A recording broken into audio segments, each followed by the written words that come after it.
yarim soat, 40 minut yoki 1 soat vaqtlarni o'tirib suhbatlashib,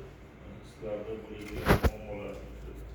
filialdagi masalalar, yo bo'lmasa viloyat miqyosida bo'ladigan bo'lsa, viloyat miqyosidagi muammolar, agar viloyatda yechiladigan muammolar bo'ladigan bo'lsa, respublika darajasidagi muammolar bo'lsa, ulardan yordamimiz o'zimiz doiramizda hal qilishga maksimum harakat qilamiz. Bank tizimida, ya'ni o'zimizda bank tizimida bo'ladigan bo'lsa, uni 2-3 kun ichida tezlashtirib, masalani yechishga harakat qilib, masalani yechamiz. Bundan tashqari boshqa masalalar bo'yicha agar bo'lmasa ham aytishdi, ya'ni gaz